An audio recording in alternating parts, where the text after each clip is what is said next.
Good morning.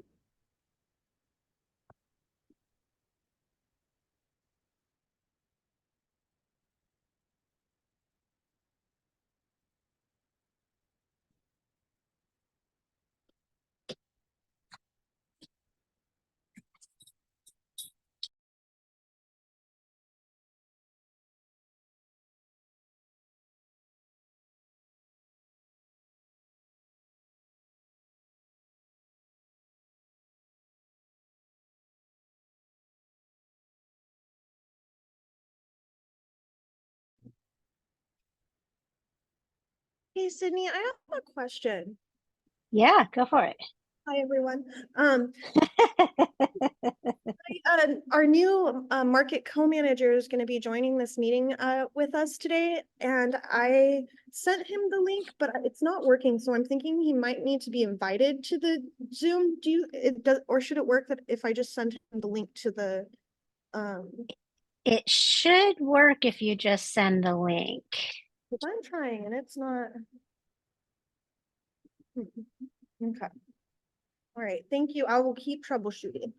Here, try. This is the one that I just used to log on. I just put that in the chat Oh, too. thank you. You beat me to it. Thank you. Look at this amazing group of folks. This looks good. We got a big group today.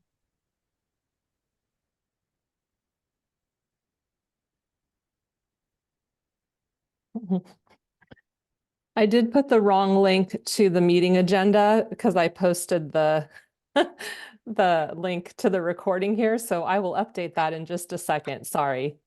Okay, awesome. Thank you. So do we need to send an email out to folks too to make sure they've got stuff? Yes, I can send one to the hub group, although it looks like it's working for most folks. So if they're on the Google group, they'll get the email with the Okay. link. Yeah. And I sent out the correct link yesterday. So we should be pretty Yes. good. Sorry, everybody. Tanya and I and Shin have had some shenanigans with the Zoom situation as we've made our way as Tanya has transitioned on. There were some changes that are mysteries to all of us. And I'm trying to get myself organized. Allie, is that you? I think I saw you on the call. Yes, hi. Thanks It's for good to having see me. your real life face when you and I met. It was over the phone. I know. Great to see you. It's good to see you. Well, this is the Oregon Food Hub Network. It's 1 o'clock, so I'm going to starting to ease us into getting started, and folks typically will trickle on for the first few minutes.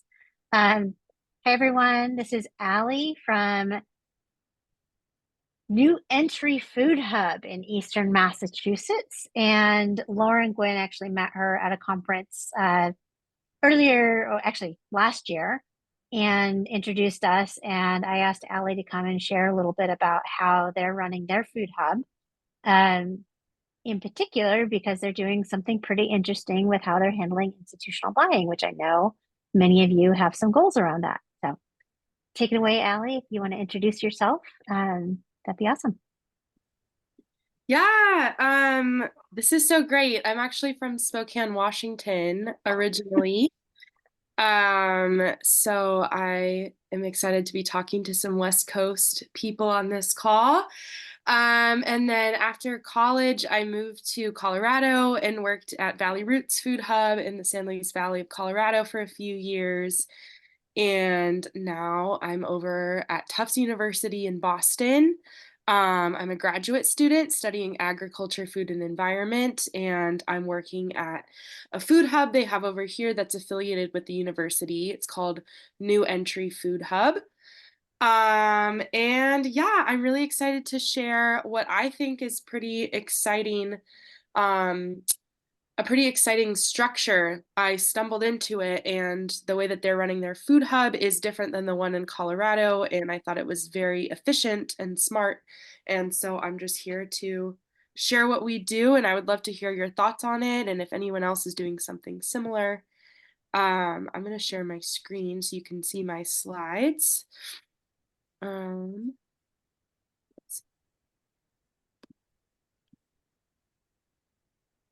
Okay, can you see this?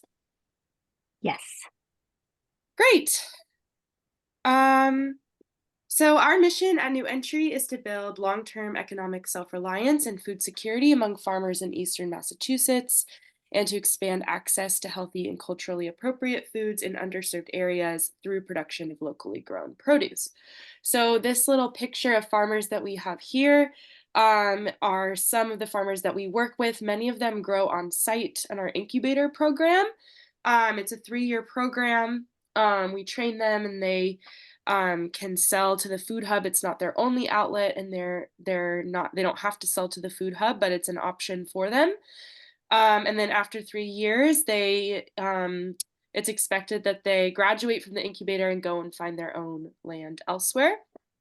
And then the food hub continues to source from graduates of the program after they've left the incubator. Since you all work in food hubs, I'm not going to go into detail about what food hubs do, but some of the stuff that we do at ours that might be different is we help with winter crop planning, and we meet with our farmers in the winter to talk about, what we want to see from them.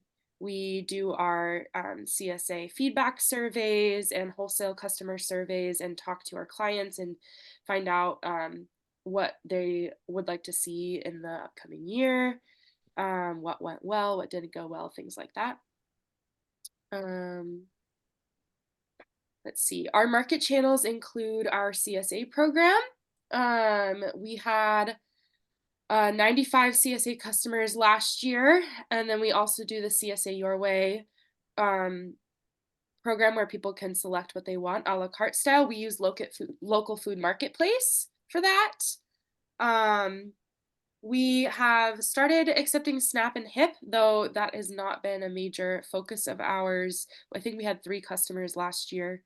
We'd love to expand that into CSA Your Way. Currently, we're only set up to accept SNAP for the traditional CSA. I would love to hear if any of you have resources on how to accept SNAP for a la carte items. I'm really curious about that. Our main market channels are with senior centers and specifically their councils on aging. So we serve 5 of those, and I'll talk about that a little bit later on. We also serve food access partners, so food pantries, and an institution called Root, which is really cool. They train youth. They give youth culinary skills for the workforce. I think that is a really neat program. That's in Salem. And then Tufts University has been a big buyer of ours. We're lucky because we're affiliated with the university. I think it can be kind of hard to get universities to buy into this, but we have that connection through Tufts, which has been really fruitful. And then we serve a couple of restaurants, not many, but there are a few. So what I want to talk to you about mostly is our partnership with these councils on aging, because what we do is set up a contract at the beginning of the season where they purchase a set amount and they specify what kinds of produce they're looking for. They tell us about the demographic that they have, how many clients they expect. And then we set up a system where each week we pick what goes in their share. So it's kind of like a CSA, but on a wholesale level.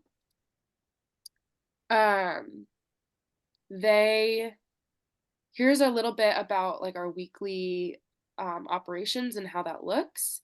Basically, on Tuesdays, the farmers tell us what they have. On Wednesdays, we build out the orders based on what the farmers send. So we prioritize the clients that we have those weekly contracts with, and our CSA program, and then everything else gets sent as availability to our other wholesale buyers, like the one-off restaurants or some of our smaller customers that might be interested in sourcing local. Then on Friday, we send all of our orders to the farmers so they have over the weekend to harvest, and they deliver to our warehouse on Monday by 10 a.m. Monday is our aggregation day. And then we deliver on Tuesday through Thursday. So that's kind of our weekly cycle. We send each of our clients a custom newsletter. This year we had an intern that was devoted to doing the newsletters. And because we're dealing with small amounts of produce, small-ish amounts, what we sent to each senior center could not be exactly the same. So in an ideal world, we would send like the exact same share to every seat council on aging, but there just wasn't enough produce to do that. So we had to make custom newsletters each week based on what we actually had to send. So there was some additional work because we had to customize the recipe for each individual client, but it made it so that the client had a very personalized experience. They had more materials to engage with about what to do with the produce that they were getting. So I think it was a worthwhile step, but we did have someone dedicated to that. Yeah, I already mentioned this. So some of our clients who did this flexible wholesale model wanted their shares pre-bagged. So like a senior could just take a bag and it would have one of each thing in it. So we did that. We put them in plastic like t-shirt bags. And then we also did farmers market style, where we sent boxes of bulk produce and they would set it up and the seniors would kind of pick what they wanted. So it just depended. The pricing that we offered was our wholesale price for both. We didn't do a different price for the individual bags, but we've talked about maybe changing that this year because it is a bit more work. But since we were already doing the CSA anyway and had our volunteers ready to do the CSA, it just kind of fit into our operational flow pretty well, and it wasn't that big of a deal for us to pack. It was roughly 100 bags each week with the produce. So some of the benefits of this system are that there's less weekly administrative burden on the buyer, so they can kind of set it up in advance, and then we can get that weekly flow going. We just send them produce every week, and that's what they're expecting. They're not like having to go in and place their order or anything like that. Also, it helps us on the Food Hub side to be able to like know which farmers like we can distribute that payment that these hospitals have to different farmers and kind of vary who gets the funding, so we can kind of alternate farmers in different weeks and try to make sure that there's more of an equitable distribution of those funds across all of our farmers. It can be harder to do that if some farmers have, like, I don't know, more desirable produce that is more like gets bought up more quickly. For some of our farmers who had like a lot of kale, for example, we would like kind of switch out that kale. So all the farmers were getting some of those dollars, but that remains a challenge. I think is we don't, because it's flexible. Just because it's flexible, we don't want to send just all the produce that isn't getting purchased. Like we want to make sure that the seniors are getting like produce that they actually want to eat. And if they specify that they don't want kale, collards, or chard, which they did this year, that can be difficult when that's a major portion of what our farmers are growing, but we have to respect what our customer wants. And so just making sure that that gets passed on to our farmers so they can either change what crops they're going, or we can both look for additional markets for the kale, collards, and chard, for example.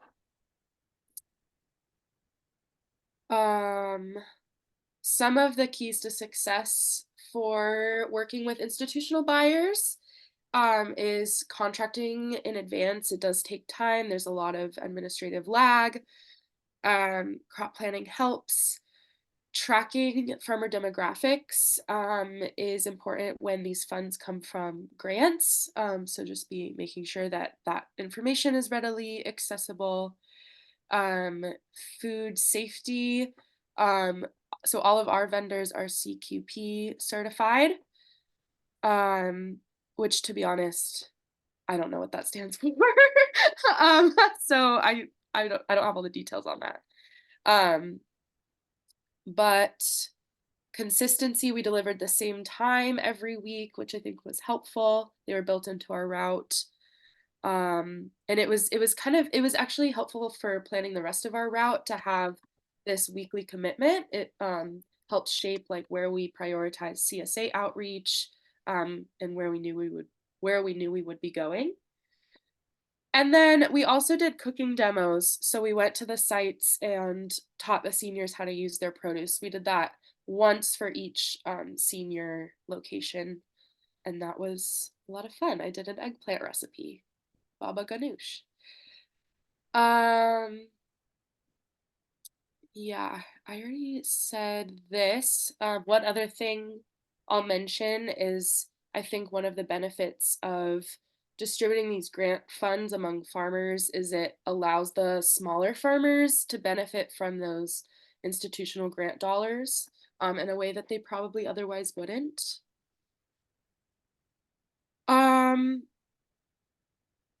Some of the challenges, I think, are the regular food hub challenges, like the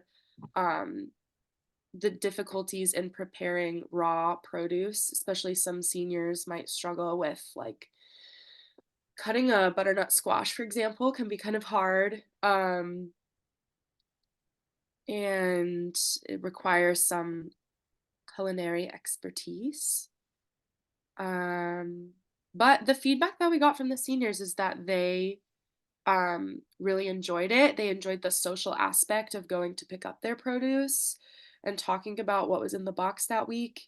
And the feedback we got from farmers is that they really appreciate having the weekly payments. I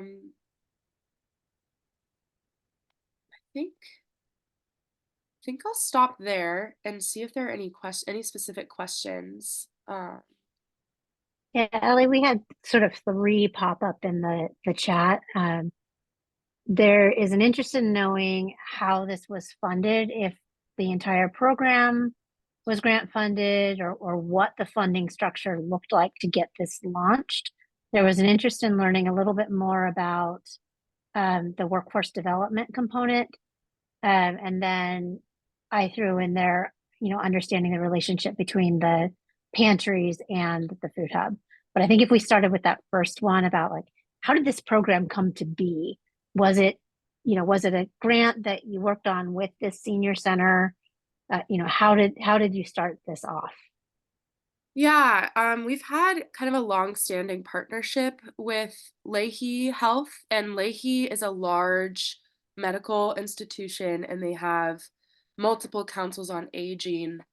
I think 3 of the 5 that we worked with fall under the Leahy Health umbrella, and they get grant funding to support local produce buying, and so for those 3, I believe all of the funding came from, I think it was split between New Entry, so the nonprofit that the Food Hub is part of, New Entry Sustainable Farming Project, contributed half of the grant funding, and the institution contributed the other half. So it was this shared grant model. I think for one of them, New Entry did not contribute. Like, they had enough funds to just fund the whole thing, which was nice. And then for one of them, they had a much more limited amount of funding. And so for them, we did smaller shares, but prioritized free produce that we got from the Boston area gleaners. So they glean, like it's kind of like the imperfect produce model. Mhm. They glean produce and we're able to give it to us for free as long as we're not like selling it. If it goes to a food access partner, then we can give that away. And so we would prioritize giving that free produce to the institution that had the least amount of grant funding available. Yes. I wish I knew the specific grant. I can find out and follow up with you on which That'd be specific. great. I think Yeah. this group would be pretty interested in that. We have Yeah. had some relationships and purchasing relationships through some LFPA funds that we've been utilizing with Oregon Food Bank. And some of those have been used with some hospital contracts, but as far as I know, in this group, we don't have folks that are working with senior citizens or organizations that serve them specifically. So it'd be interesting to learn about that. Yeah, And then we had a absolutely. question. Oh, sorry. And then workforce development. Do you mean, whoever asked that, do you mean in terms of like the food hub employees or workforce development for who? Ken, do you want to speak to that? I do. You mentioned that you had a program whereby I believe you said you took high school students. Oh, this is one of our clients, one of our customers. It's called Root, and they purchase from the food hub local produce, and they train at-risk youth to give them culinary skills for workforce development. It's a really neat program, but it's unaffiliated, like it's a separate organization. Oh, okay. I thought that was you doing that work.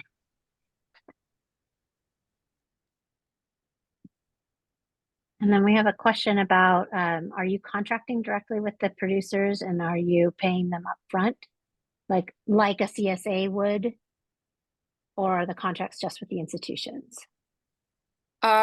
It's both. So, well, the institutions pay upfront with a check. And except for Root, so that's the culinary training program. They were also a flexible model, so they also were not ordering what they wanted each week. We were sending them produce each week, but what they would do like weekly or monthly payments with a credit card. We have contracts with the institutions and then with the farmers as well, so they are getting bi-weekly checks with what they earned from Food Hub sales. Cool. I think one of the key things that I want to hear this group to hear is flexible model. This idea of, I think I haven't seen this before, and I don't think I've seen it in this group, is the idea of doing wholesale as a flexible model. I think that's really, really different. I think we understand what CSAs are and how they benefit the farmer, but thinking in terms of a CSA for a hub to utilize, that tool of this is what you get this week because this is what the model can support. I think that's really interesting and really innovative, and I hope some of us play with that. Other questions from this group? For Allie and New Foods. I can't believe that you guys don't want to like get in the weeds of all of this. Other questions? Other questions? All right. Well, thank you, Allie. I appreciate you coming and joining us. And I think you've already shared the presentation with me, so I don't think you have to reshare that. And we'll make sure to get that out with the notes. And yeah, absolutely. And one more thing I'll just say about it is we haven't figured out how to we're not having the client go in local food marketplace and place their order. Like we're doing it on the back end. So there is more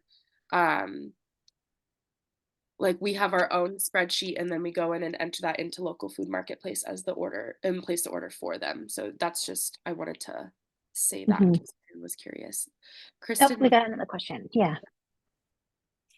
Hi, I think you started to talk about it just now that you use local food marketplace, but what are the other software platforms that you're utilizing to kind of corral the logistics part of it? So including like route planning or delivery logistics and some of that.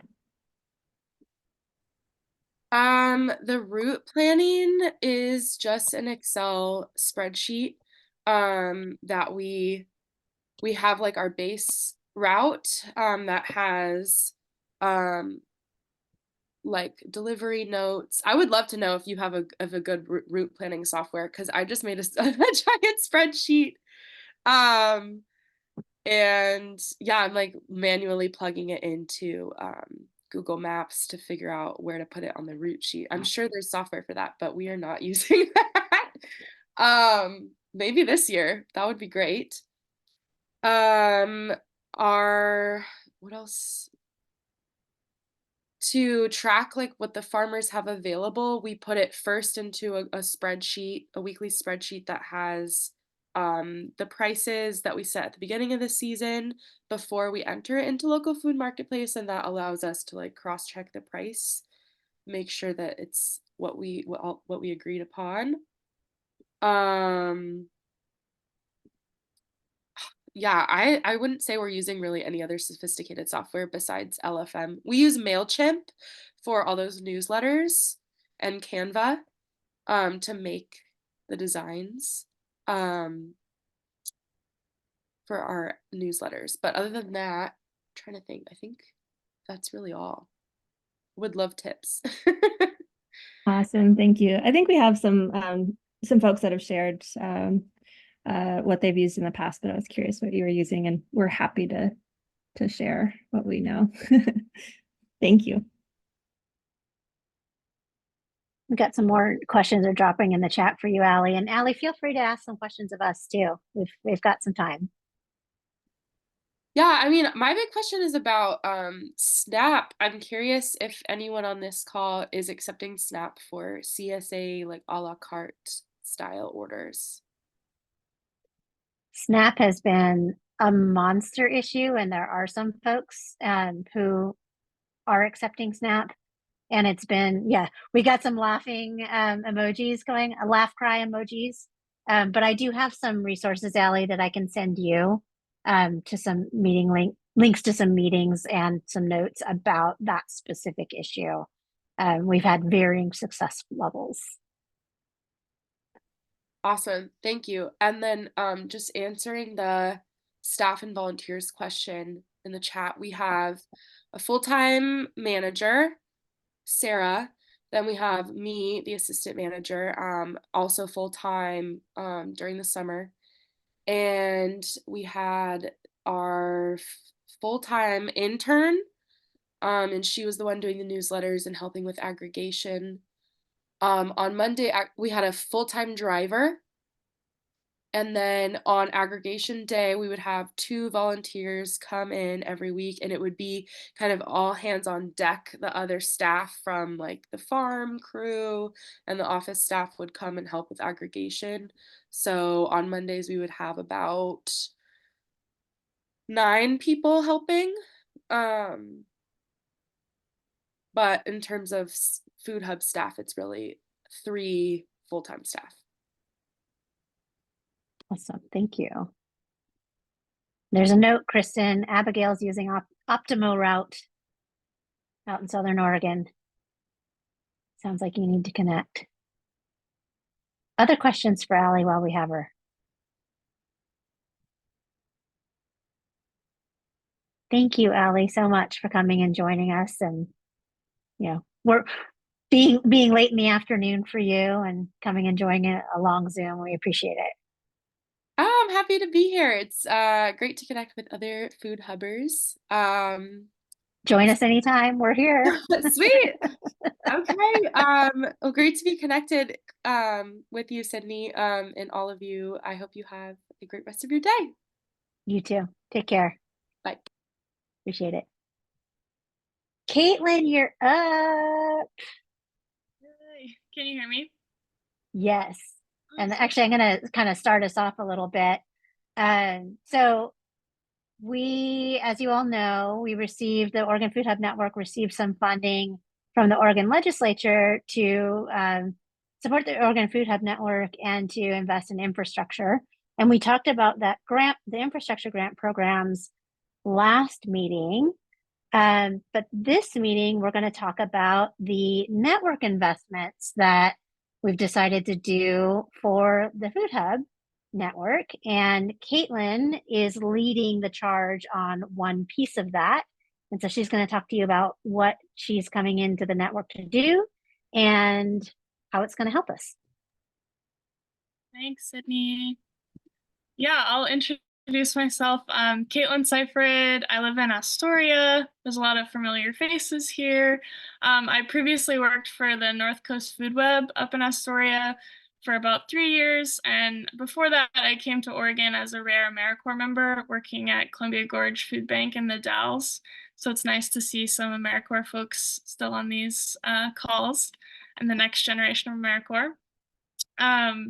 Yeah, so I love seeing all the old faces, new faces, and that this group is still going strong. I'm now working as a consultant with a firm called FoodWorks Group. We work on kind of values-aligned projects in food system, all aspects of the food system across the U.S.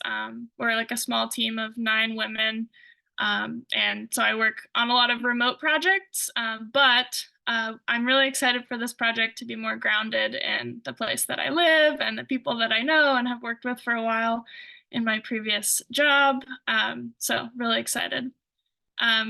With the awesome guidance of Sydney as she teed up, I'll be conducting this project, the Food Hub Program Support Staff project. So major kudos to OCFSN and Sydney for identifying that program level staff at food hubs need support and then investing in that. It's amazing. It's really encouraging. As some of you know, I used to work in an operations level, programs level role at a food hub, and more resources and more support is needed. So these positions tend to be really challenging. Staff are pulled in a million different directions and have moved into uncharted territory as food hubs have expanded and blown up over the past couple of years.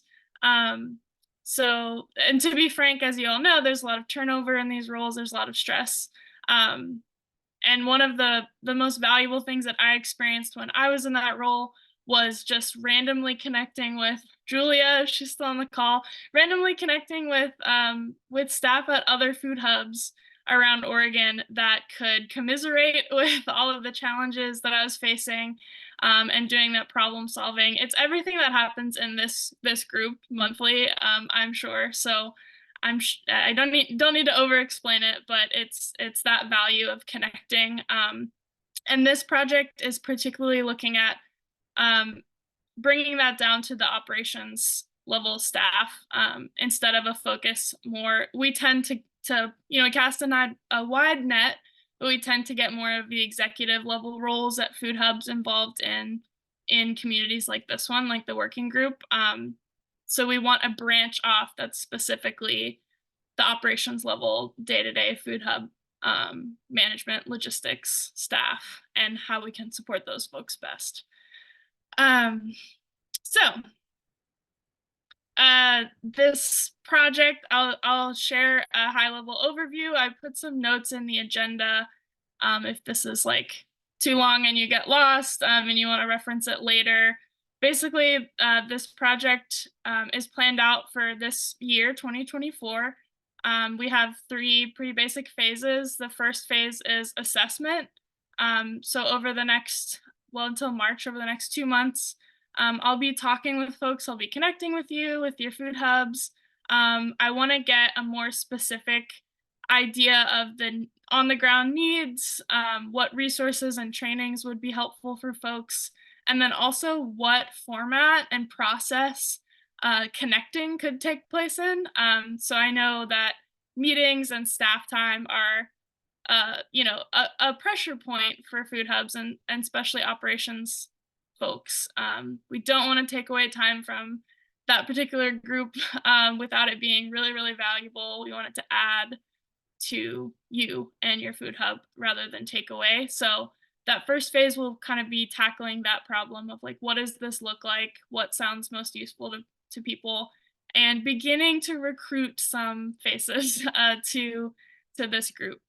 The second phase will be developing what we're calling a community of practice. If you haven't heard that term before, it's like literally this, it's folks that are doing the same kind of work, gathering together in a facilitated, structured way, and sharing everything, sharing resources, sharing solutions, sharing common challenges, and figuring out how to overcome them. So that second phase is developing the community of practice. That will run from about April to towards the end of the year. We'll be running the community of practice. I should say through the end of the year, we'll be running the community of practice. And that will consist of, for sure, some kind of meeting, some kind of training, some kind of resource sharing. But again, that first phase of assessment will inform what that looks like so that it's useful to the people involved. And then at the end of the year, we'll do an evaluation. I will share out results from each of these phases with the group and with OCFSN. But towards the end of the year, November and December, we will just look back at like what we accomplished this year, how can we move forward and make things even better in 2025. And then there is some funding still TBD for this program in 2025. So we will be looking at how can we best use that funding for this group and the community of practice. So that is an overview of the project. My ask for all of you, of course, I'm here for questions right now, but my ask for all of you is bring this back to your hubs, the folks that you know. If you see if someone's not on the call and you need to tell them and they're at a different food hub, just spread the word that this is happening and expect an email from me. If you are at a hub, I'll be trying to connect with specifically some operations level folks at your food hub for short interviews in this assessment phase. And then if you have any questions or feedback, or you have some burning idea that you really need to tell me, you can certainly contact me. I put my email in the agenda. It's just caitlin@foodworksgroup.com. And I guess I'll leave you with the goal of the project before I open it for questions. But the overarching goal of this, is not only to help food hubs become more efficient and hopefully reduce, burnout and the turnover that's common in these positions, but also it's to support these folks in their careers beyond the food hub that they're currently at. We want to keep people in food systems, keep them feeling hopeful about this sector and these kinds of jobs, and make them feel like they are supported, where they go on next. So I'll open it up. Sydney, if you felt like I didn't address anything or have any comments to add, and then questions. And actually, I just want to sort of give a little bit of background as to why this is a particular area of investment. As many of you know, we had a regional food system partnership planning grant that a cohort of 8 hubs, and Caitlin was a participant in that until she left for FoodWorks Group. And we took a look at a number of different things, but one of those things was fair labor.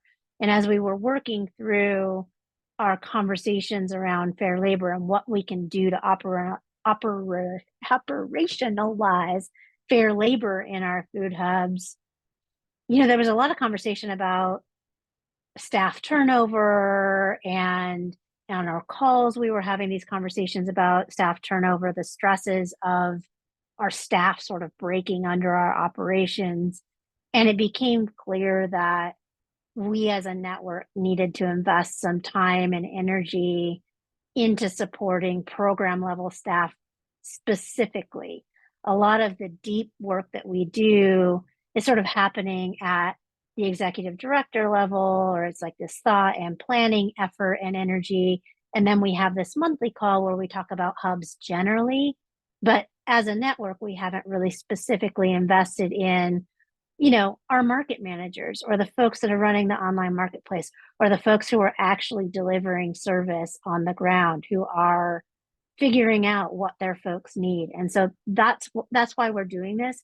We don't know exactly what it will look like, hence, you know, why Caitlin is taking the time to do an assessment of what do you all need and how does that need to show up. So if you have program staff that is not on this call, please also make them aware of this. You know, this is not a closed group, but it is designed for program level staff. Executive directors don't show up. We want this to be about leadership for your program level staff. Are there questions about this, or interest or excitement or feedback?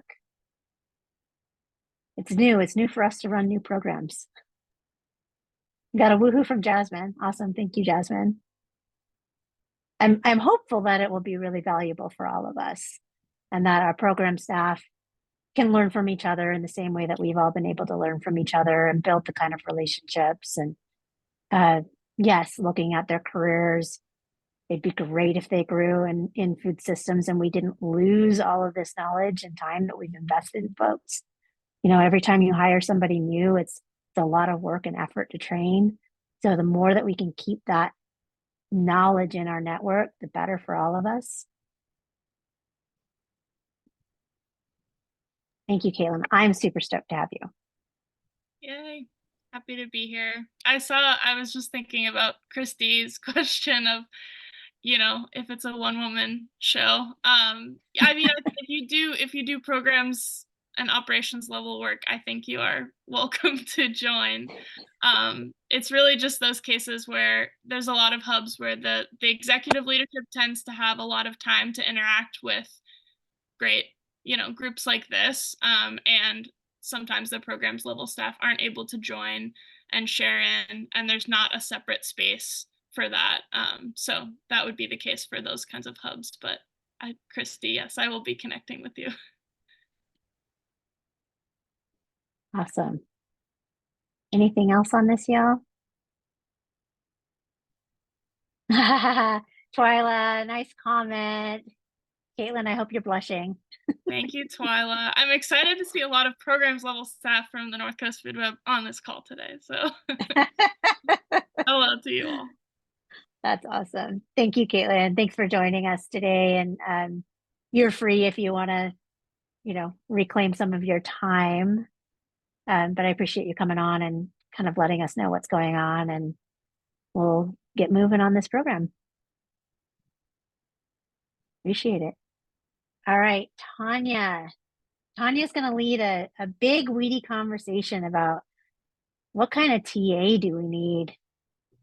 What kind of TA support do we need so that we can serve our constituents?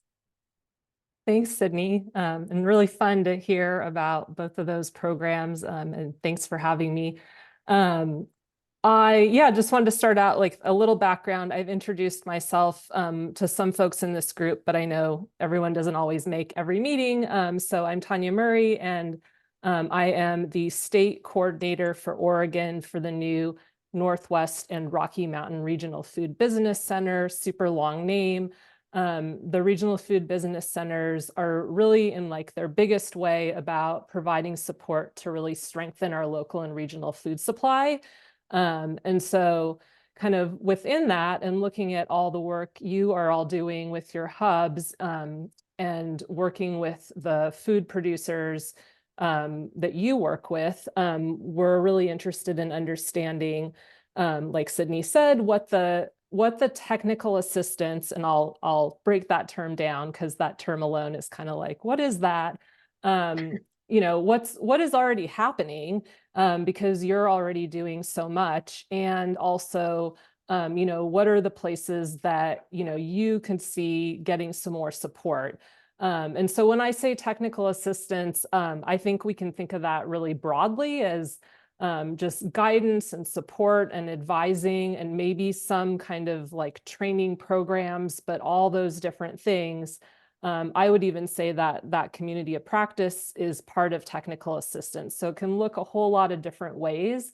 But just wanted to start out with hearing a little bit about what your hubs are doing already. And I thought we could start with, what you're doing already specifically to provide that kind of support to the farmers and ranchers and value-added food producers that you're working with to really help them to market their products and to work with them most effectively.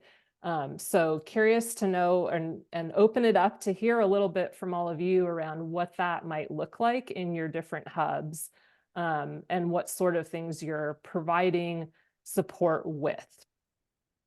And would love to hear if anyone's would like to unmute or share in the chat. I'm gonna call Twyla out because Twyla, you run a market. What kind of assistance are you providing on a regular basis to your farmers when they're interacting with your hub, with your marketplace? Well, that role has shifted a little bit here recently. We have hired a producer support manager. Her name is Silket Rob. Is it Silket that's doing that? Okay. She might be on this call. Well, but the reality of the situation is that in every programs team role here, your job is to support the producer. So our programs team has just expanded quite a bit in the last year. So instead of just having the one flagship program, we now have 3 that are ran by different people. So I do a lot of technical assistance, especially for LFM. That is our marketplace software. And it can range from, helping a producer add a new product to completely supporting a producer who doesn't necessarily have the technical savvy to be able to enter products at all. And so for every farmer or producer, it's a different level of support, really. A lot of folks are technically savvy enough to where they get a base training and they don't need your help anymore for the most part. And then we have other producers who every single week really need you to put their products online for them. So we have that type of thing happen. We also, it's farming. So for an example, last week, we ended up in a situation where we were hit by a very large freeze and a lot of producers lost a lot of their, greens. And so we had to go in and adjust our quantities that were available accordingly at the drop of a dime, help producers navigate transportation issues when things like that happen. So just a very wide array of different producer support that we do here. Yeah. We've got a bunch from, thank you, Twyla, and Silket, I'm gonna check in with you in a second. Tanya, we have a bunch going in from Jasmine, some pretty detailed ones. Silket, did you have anything to add to that sort of list of things that you're regularly doing to support your producers and being successful using your hub? Yeah, I mean, I'm still very new, less than a year in this role. So a lot of learning as I go, but definitely it's, the technical assistant ranges from that small, like one-on-one, per producer. And that could be a variety of things like everything Jasmine listed in the chat there, forms, regulation, social media, marketing help. A lot of time it's just getting them in touch with the ODA or, the health department for the things, to start that relationship. And then, on the bigger scale too, of like, for me, I'm trying to do things like plan events and educational opportunities, but kind of surveying a larger group, at a time with a social and seeing what the needs and issues are, and then trying to tailor, what I'm doing and planning to kind of those things that, were there. And then also, we have some online annual surveys that we did as the hub to, reach out and see what kinds of issues we're getting that way as well. But I feel like it looks different every single day in this job. In this but then also I think me personally learning, we got a business organ grant, but me being able to learn with others who are doing the same types of things, how to better my own skills with technical assistance, is really valuable as well. So that's like simultaneously happening. We also are building a lot of resources and trying to streamline processes for our producers, because I think a lot of them feel overwhelmed when they go out there and look for the answers to their questions. And so that's, yeah, something else that's taken up a lot of time, and it takes a lot of building to get those spreadsheets or maps or lists, together, and make sure they're accessible for people and not just something that's going to be another, headache, or something that's not something they can't navigate, when they do get there. So I don't know. Hopefully that was helpful. Yeah, super helpful. And I hear that like there's both sort of the ongoing, super responsive, like the things that come up that need to be addressed and that folks need help with. And then it sounds like you're also sort of thinking about some kind of more like programming that maybe could be a little more like, okay, we're seeing this general need, like what can we organize around that? So yeah, that's great. And I see lots of things rolling in the chat here, but happy to hear more folks if anyone else wants to unmute and share for everyone. Elle, I was wondering if you were doing any technical assistance or farmer support at Feed 'em Freedom. She may or may not really be on the call because her AI is on the call too. Let's see, who else is hubbing? Lindsay Ward, I haven't heard anything from you. Oh, we've got some stuff from Delaney in the chat as well. Hi. Hi. Yeah, producer support here is varied depending on the producer and what they need. For example, one thing we don't really advertise that we do, but if producers ask, I certainly help them with, is several at the farmers market, which is completely separate from their sales at Food Roots. We're collecting farm direct nutrition vouchers this year. A couple of them who are not very tech savvy. English isn't one of their first languages. They came in, they're like, what do we do with these? How do we get money? How do we get money out of these? And so I walked them through the process in the online portal of how to do that. So sometimes things like that pop up and we want to help them. Then we also just received a grant actually to partner with the Oregon Food Bank to do to develop best practices for a farm to institution program specifically with them. And a lot of that will entail, because they buy such huge quantities at a time, that a lot of our small farmers that we partner with really wouldn't be able to produce that quantity. So it's going to be conversations with the farmers about, okay, is crop planning for this something you're interested in? Is expansion possible for you? And what would support like that require? So some of those conversations to help them expand moving forward. As we make new developments in marketplace, such as expanding out into restaurants, it's talking with farmers about, hey, are you interested and have the capacity in expanding and a lot of that into restaurants? And a lot of them say, yes, we have that interest and we're very capable of doing it. We just need some of the demand.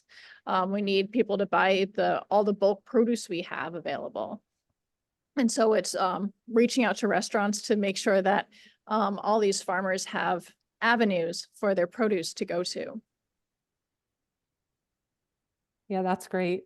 And I just to like flag something, I've heard and seen in the chat a couple of times the crop planning thread coming up, and maybe partly because of my own background, but also just kind of, it sounds like that is a thread that's coming up a lot, would be an area that I think there could be some opportunity if there is a need from folks for support with sort of developing some of that programming. So I just want to throw that out there so that you have that, have that to think about. So let me know about that for sure. Other folks that kind of want to share more about what you're already doing. Somebody from Klamath. I see 2 Klamath grown folks on this call. One of you should speak up and talk about how you work with your farmers. You don't have to think of it as TA, just think about how it is you're interacting with your farmers, because I think Tanya can help us unwind where the TA opportunities are. You gonna do it, Delaney? Yeah, I can share a little bit. I mean, I wish that John was here because he's our market manager and he deals directly with our vendors and producers. But we're actually working on why I was asking some of the questions in the chat is we're working on a producer resource guide on our website, because I know that we deal with a lot of just like people coming in when delivering, or just like vendors calling us, asking us a million questions. And we're trying to figure out like how to provide some of those resources for them online to help guide them to be able to sell on our market easier. But yeah, I think a lot of it is just like John interacting with them face to face and giving them the steps to like get the certifications they need, or providing like some of the resources that we have with like just storage, and like we don't do pickups or delivery right now, but it's something we're looking into in the future. So making sure that they can just like fit in with our ordering and delivery schedule, since we do things a week in advance like most food hubs. But yeah, as far as specific needs, it would be a John question, I think, because he's more like interacting face to face. But yeah, maybe Sarah can share also. Is there anything else? Yep, you're muted, Sarah. There we go. Yeah, I think like Delaney said, definitely John does a lot when specifically with the market, but I do send out like monthly newsletters to the producers that has like upcoming grants and events and like marketing opportunities that are relevant to like Klamath Basin producers. And we have a pretty big list. We have over 80 producers right now in that list, and we're still building it up. So that I've heard really good feedback from the producers that they really enjoy receiving that newsletter. But yeah, I feel like that's something we want to work on though, is like having a place on our website where producers can come and learn more and get those resources. But yeah, that's like one of the main ways that I interact with them and provide them with resources. And then if there's other things that come up throughout the month, I'll just send an email out so that they can get that. But when it comes to the market specifically, I think John works with them the most for sure. But is anyone on this call being asked to help farmers figure out what their wholesale price should be? Is that something that's coming up in your hubs? We got some there. I know it's come up in Central Oregon. Is anybody else struggling with that? We don't currently, whoops, here, I'll take my camera off. We don't currently do it, but we are writing it into a planning grant that we're submitting soon, because I think farmers feel like they have to offer wholesale at half off, and it's really like whatever they want to offer it at, but also at a price that's going to benefit everyone. And so as we work on a food hub, like more of a legit food hub here, that's part of what we want to do, is like coordinate with farmers to create something that works best for everyone, and then have that sort of like directory list that we can show buyers, but also discuss with other farms, like, you know, here's what an average is for this product for wholesale, but we're not currently. We got a couple, I saw a couple of thumbs go up on that one, Tanya. I think it's probably a relevant thing. And yeah, a few folks. Jasmine and whatnot. It's something. Go ahead. Something that just came up for us. We are planning to do harvest boxes for the first time this year, CSA boxes, and our farmers who are going to be doing that program, we're going to be technically selling their produce wholesale to our market. So we had to have that conversation recently, and Katie Swanson, who's one of the founders, she was talking a little bit about how she does that as a farm. So I think we would definitely love to be a part of like anyone who's working on that, those resources. And we talked a lot about like packaging differences too. There's like multiple layers of wholesale, whether you're like wanting the goods to be packaged in a certain way, or if you're just delivering a giant bulk bag of something to a restaurant. So I think there's a lot of different things that go into it for sure. Yeah, great. Christy, did you want to comment on that piece?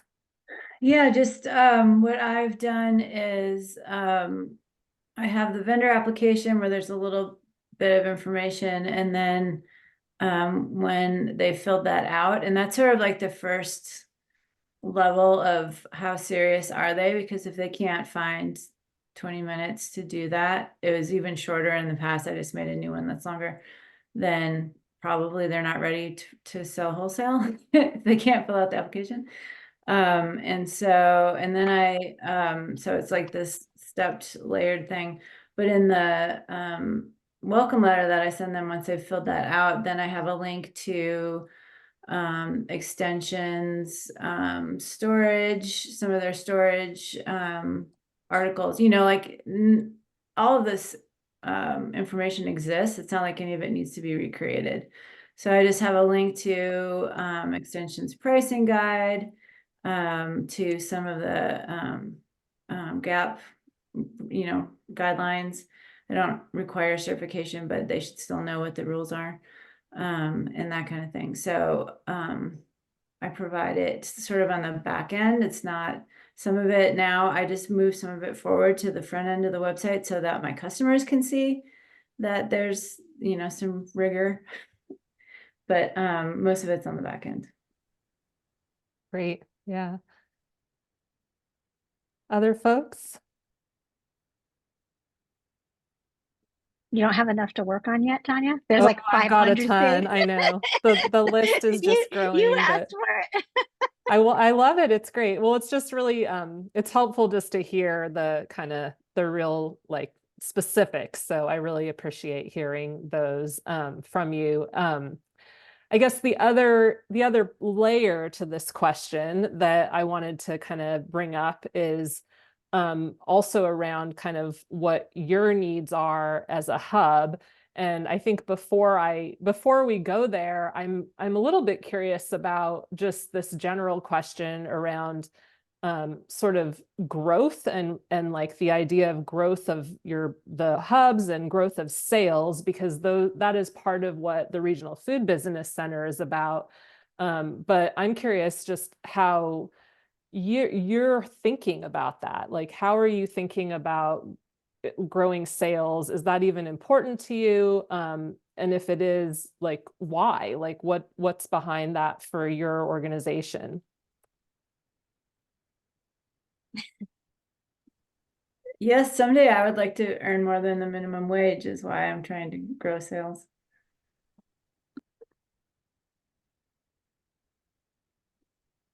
I think the question here is how are you thinking about growth in your hubs? Like for, Christy, her hub needs to grow for her to make the living that she wants to make, and it's working under a certain model.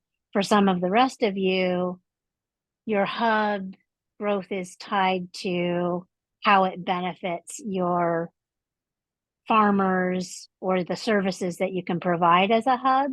So what kinds of, like, what you might look at in terms of important for your growth might look different than what Christy needs to support her growth, but we'd like to understand all of those different kinds of growth and what kinds of assistance, technical assistance, would be needed to support that. And I know funding is a big need, but we're not talking about funding right now. We're talking about what skills you need to be better at it. I was gonna chime in at this point. I'm Shelley from Lane County Bounty. I think as like a hub that's tried to operate by covering expenses through sales and without much grant input, we've just been pretty lean with our expenses, and I just know what our break even is at a really bare bones level.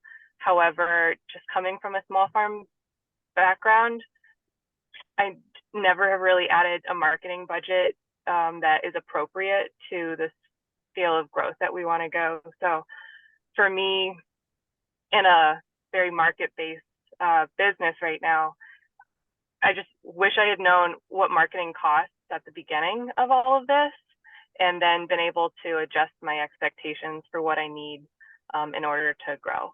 And then I also think that it's interesting from a farm side as opposed to a nonprofit side, how you know, you come into it with different ideas about how to spend your operational budget.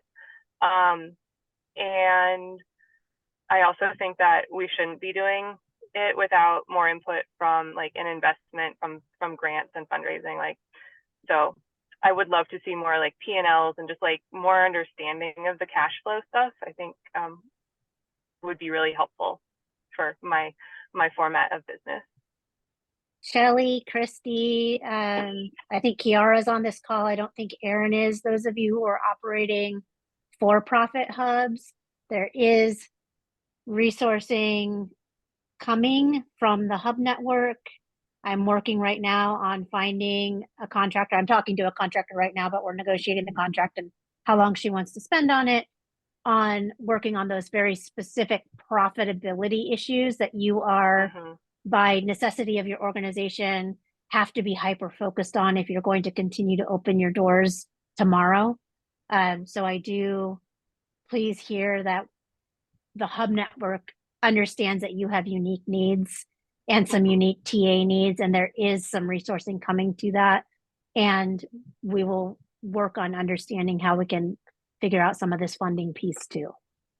Yeah, thanks. Believe you me, Awesome. it's a priority for this group as well. Yeah.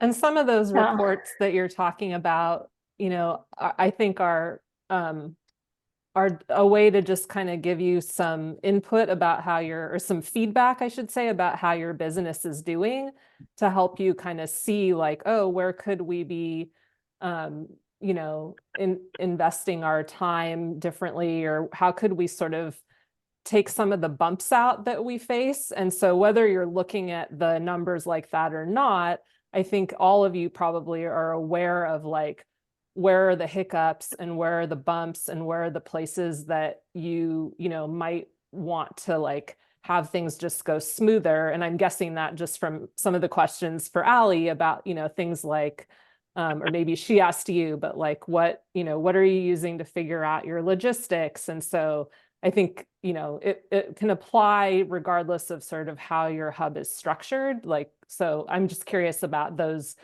general areas of, you know, places where you're like, wow, if we could have some more support with this piece of it, it would just help us be able to serve our growers more, right?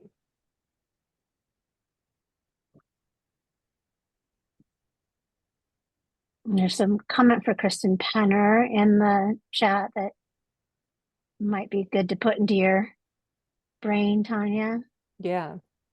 Shout out to Tanya. I'm so excited you are in this role. And yeah, it's been so exciting to see the way that this network is growing. And I really would love to dive into the things that Shelley was saying with folks and put our heads together, our resources together strategically on who within our network like has these skill sets, you know, that can help like provide that level of TA to folks, especially on the numbers crunching, because that just, I know, can be so daunting, but is so essential to like just improving everyone's just like feeling of like security and well-being. Like I'm thinking about like program staff that back to the Caitlin conversation of like who get caught up in the mix of like the very tenuous like reality of this work of like, are we going to make it another day, you know? And sometimes it feels like that, like sometimes that's very real, and we don't want that to be the reality, and it doesn't have to be the reality of the system that we're in. Like I think, you know, we are stronger together, and I am just so thankful for the resources coming online and all the work that y'all are doing. So, yeah.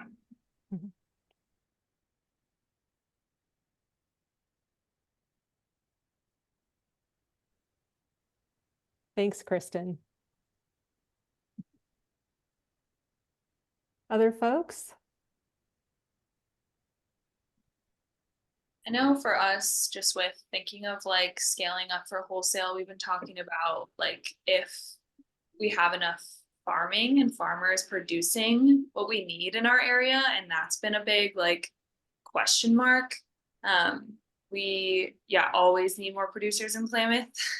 So I think we really want it for our food hub and for our community, and we want to get more local food into all these bigger institutions, but we're not really sure if we have like the farmers to do that right now. So we're like looking at regional partnerships for those kind of things, which comes with a lot more support that's needed and just logistics stuff. But yeah, I would just be interested to hear from other rural communities about like scaling up and how quickly that can happen. And like, yeah, we feel like we have to have a lot of conversations with our farmers too about changing things on their farm or focusing on a few certain crops or just having more collective effort if that's going to happen at a bigger scale where we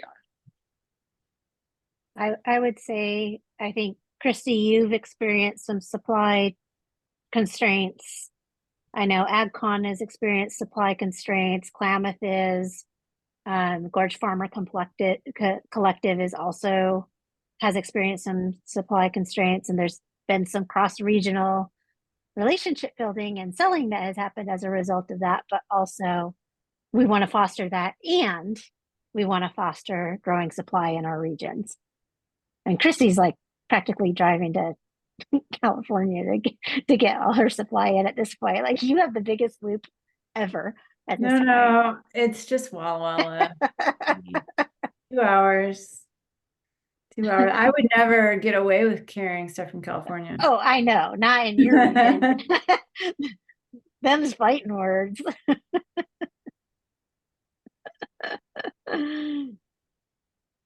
Other things that you as hubs need to facilitate the growth, whatever kind of growth you're looking at, whether that's, well, it's all sales growth in one way or another, but how that looks and how that plays out in your hub might look different. What do you need to learn or know to be able to accomplish that? Sorry, I had to step away. Can you repeat what the question is? You know, what other things do you need in your hub to facilitate the kind of growth that you are trying to facilitate? What's the skills? What do you not know about what you're doing? It's always hard to identify what you don't know, right? Oh, I'm learning worlds about what I don't know. But then I learn, you know, I delve into the world of Snap and I learn. I delve into food hub conversations and I learn. So it's an ever evolving process. One thing it might have been in the chat and I will be thoroughly reading it, but I haven't sort of digested all of it. But one area that I don't know that I've heard is just like kind of the piece of like people working together, and like, is that, and figuring out like the kind of roles and responsibilities within an organization. And I'm curious if that's an area that people feel like they have dialed in, they're still like learning about, that they could use resources for, but I'm just throwing that out there as is that one? And then Christy, you have your hand up. Yeah, just to that point, but more specifically, and we've talked about this within this group before, but just sort of that, I don't know if it's farmer whispering, slash how we make our place in our community alongside the farmers market without intimidating the farmers market. And like I said, it's been a conversation we've had in this group before, but, you know, just, farmers looking at kind of looking at the food hub as just another person trying to get their money, kind of thing. So I don't know. I think that's enough to that point at this moment, but just to throw that out there, I don't know if anybody wants to add to that. Christy, are you, I'm not sure I'm 100% understanding you, although I know the larger conversation that we've had. Are you trying to say wanting resources for how to show that a food hub is a market for the farmer, that it's another market in their region as opposed to a competitive place, or that Yeah, and there's a trying to couple show the value of a hub to the farmer? There's a couple of things wrapped up into that. You know, I definitely have had farmers who are sort of suspect of the model. Like, why wouldn't, I don't know. So I don't think it's something that if other people aren't resonating with at this moment, but it's sort of just a negotiation of one, working alongside the farmers market as an institution and making sure that the people who care about local food in this community don't see what I'm doing as a threat to what the farmers market is doing. And then also sort of presenting what I do to farmers, you know, and this isn't the majority of the reaction, but there are people who, you know, are sort of like, well, why wouldn't I want to make all the money at the farmer's market. And it's like, great, do that. Some people like to have Saturday. So, you know, just, I don't know if that falls under the scope of technical assistance or not, but I'm just trying to think of other things that come up that I would love to hear and have again in this group before, had conversations about it, but yeah. I think I followed and it certainly seems relevant if it's a challenge you're facing, like what could some solutions be? So thank you for that. I think Jasmine has her hand up, and then Lindsay. Yeah, just to piggyback on Christy's comment, because I run an organization that is a farmer's market and a food hub. So and I've proven that they've been compatible. And I think like the bigger picture that Christy's trying to, maybe, I don't want to put words in your mouth, but like, for me, it's just gaining acceptance throughout our community, or like just this collaboration of, community support behind what we're doing, and that people know that we're different than what Safeway offers. We're different than what the Azure truck offers. We're different than what the farmer's market offers. And if you can get one farmer to testify that like, we started in the food hub because we didn't have enough to fill a booth at a farmer's market, and now we're doing both market opportunities, and it's awesome. And we love it because it's increased our days this much. And, you know, just like it takes one farmer, really, I found, to help spread that message and create community buy-in amongst the larger. So that's my spiel on that. Oh, and then one other thing that I was going to add, point of sale system for mainly retail sales, and then with the option of an online marketplace. Local food marketplace is completely cost prohibitive for us because we're mainly retail, and they don't have that kind, and they they don't have any solutions for us at this point. So I am using the free version of Square, because even the retail version of Square is not helpful. And that's causing a lot of spreadsheet just chaos and inability to like spontaneously discount items and assign, do specials and move food flexibly with flexibility, and without me having to hold all of that in my brain. So point of sale system. Got it. Lindsay?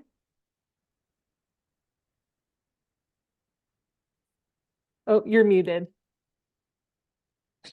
It's interesting to me because we're talking about a farmer's market as a single entity. And here, you know, our farmer's market, a lot of the producers that Food Roots works with, they are also located at the farmer's market. Some vendors, mostly artisans that we don't partner with, are located at the farmer's market. But we're talking about farmer's markets as a whole when it's really made up of a bunch of individuals. And Food Roots isn't looking to compete with anyone at the farmer's market, but we're trying to supplement the income they make at the farmer's market. So for us lately, that's meant, you know, this past summer, we did not, except for seafood stock up, a one-time event, we did not have a table at the farmer's market. We weren't open Saturdays during farmer's market hours. We home deliver, so it almost caters to a different audience who wouldn't otherwise be attending the farmer's market. So as a way to supplement the income of the vendors at the farmer's market. They Yeah, that have, you know, makes sense. just farmer's market is one stream of income from their produce. Food Roots is yet another stream of income for their produce. And, you know, if they sell directly to consumers in another way, like at a farm stand at their farm, you know, that's another form of revenue for their produce. And so it's always a conversation with farmers, you know, hey, how can we meet your needs? What are they? How are they changing? How are we not meeting your needs? Right.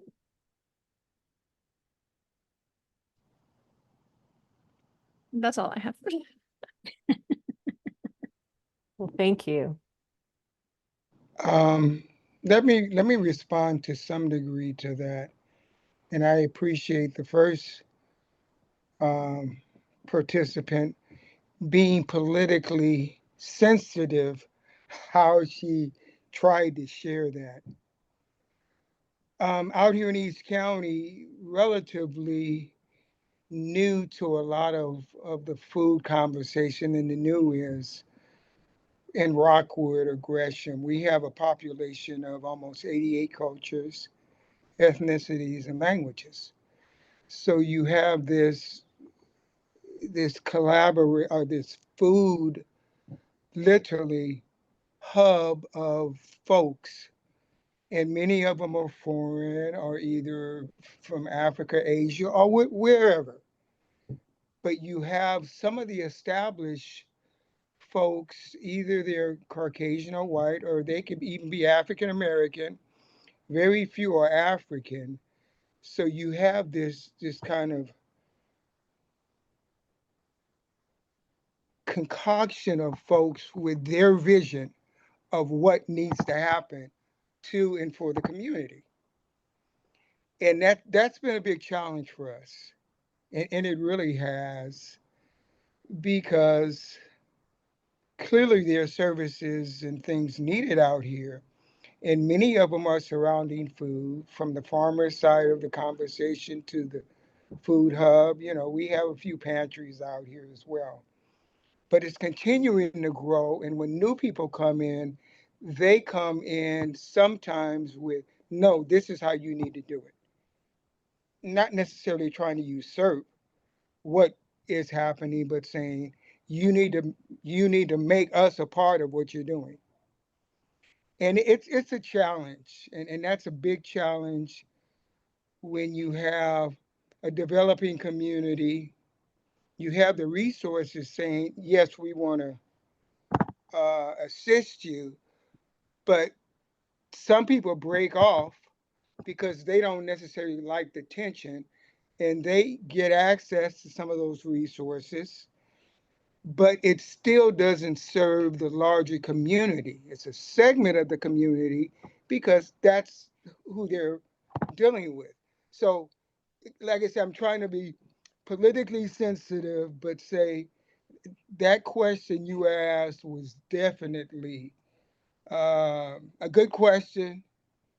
And for us out here, it's something that we are still striving to find a degree of unity for the community's sake, and then move forward outside of that. And I'll kind of close with that. Well, thank you for that. Willie, you always have something at the end of the meeting for us. Thank you.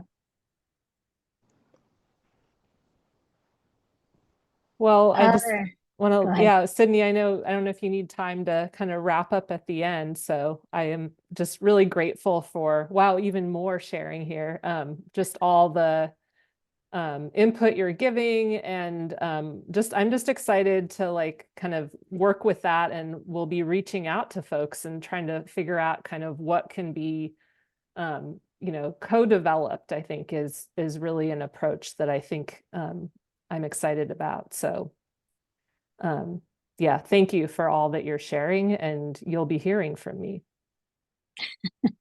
Did you get more than you bargained for, Tanya? Oh, I love it. No, it's great. I mean, it's super useful, and there's some threads, right? So I think it's striking that balance, which I think, what I heard in terms of how you all are working with people is in this really responsive way. So it's like trying to figure out how we can really do that and do that well. And then sometimes, there's going to be some things where I'll be looking for like what's the like core of some content that we can bring, but certainly adapting it to like where different folks are in many ways. So yes, thank you. Thanks for leading that conversation, Tanya. And I'm going to do a quick bit of level setting around all of this. This is a conversation. We are working to discover what these folks, this network needs to do our work better. That does not mean resources are getting on the ground tomorrow or next week or 6 months from now. This is the very, very early stages of understanding what do we even need, and where can we find partners in developing these resources, or what resources exist that we can bring in and tailor, or however we need to do it. But please understand that the RFBC is not, the Regional Food Business Center is not magic. It's not going to turn this stuff around tomorrow, but all of this is our way of informing this work. And if you haven't, please sign up for the newsletter so that you can stay on top of events and resources that are being pushed out through other states. That is all. Lauren, you look like you had something to say there.